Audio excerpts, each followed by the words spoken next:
This is my intro. There are many others like it, but this one is mine. Hi, sports fans. It's been a minute. I'm Dan. I'm back, and today we're going to talk about Michael Parenti. He passed away not long ago, and he was one of the greats. He really was. He was a working class Italian American all star hero. You know, I Part of me wants to make jokes about doing the hand thing, but I'll avoid that for now. Any Italian Americans, if I'm offensive, let me know in the comments.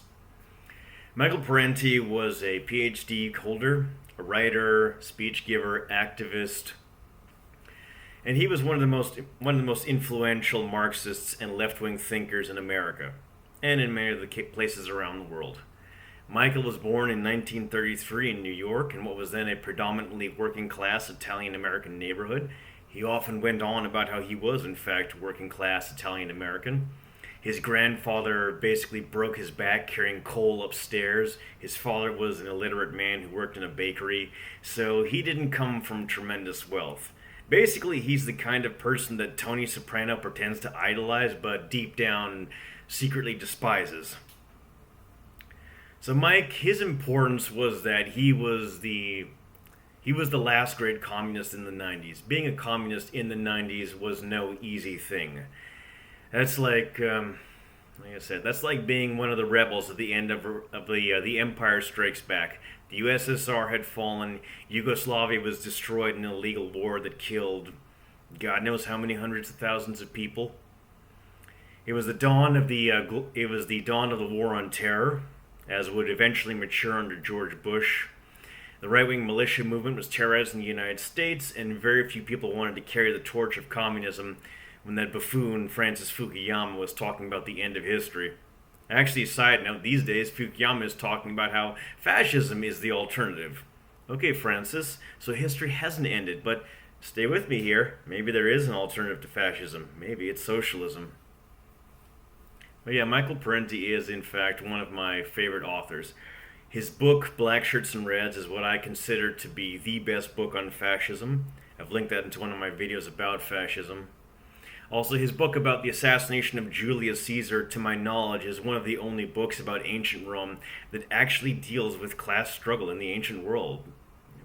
Most historians are very well off, so, these people who are poor, toiling, working, the longshoremen, women's organizations, basket weavers, the serfs, what have you, they're basically just window dressing. It's all about the rich and the powerful people, Julius Caesar and his wealthy little friends. I do recommend a lot of his works. Recently, I just finished reading The Sword and the Dollar. Really fantastic stuff. I suggest you buy his books, but if you don't have any money, a lot of his stuff is free online. Including many of us, including myself, learned about Parenti from the famous Yellow Parenti speech, which is this old, crusty VHS video which is recorded on badly degraded tape.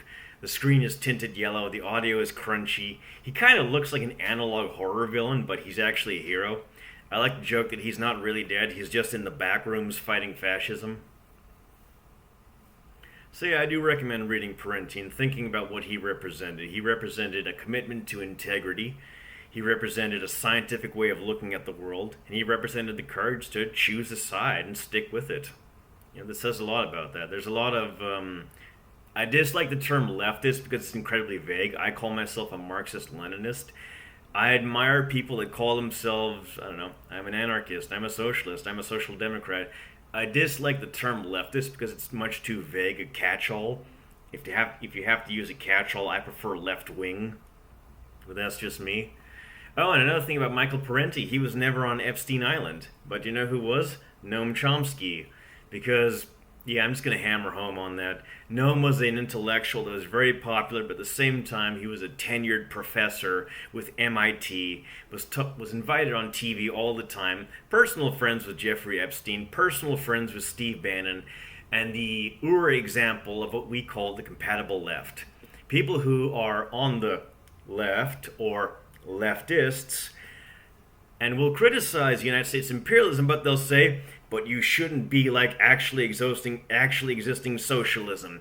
You shouldn't do what actually existing socialists did. You have nothing to learn from them. Ignore them. Let's just vote Democrat.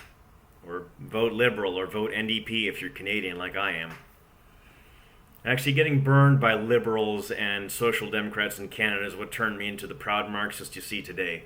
I don't do this because President Xi shows up at my house and delivers a suitcase full of cash every month. I wish, like this. I'm sorry to say, but the George Soros thing, his checks bounce. Yeah, give Parenti a read. He was a very intelligent man, very funny. He will be remembered. And the best way you can honor his memory, frankly, is to get involved. Join an organization, join a party, join a union, join a volunteer group. I don't know, join a mutual aid organization. If there's nothing nearby you, get to know your neighbors. If there's nothing around you and you live in Antarctica, then I guess try to get educated, read books. I mean, please don't watch my video, but please don't just watch videos. Try to read. If you're dyslexic, try audiobooks or something like that. But do try to read. The best thing you can do for yourself is to be educated, and Parenti was educated. It's part of that really got him questioning the system. And throughout the course of his life, he was a poor man. He never got tenure. He made a meager living off of his books. He had some good years in the early 2000s.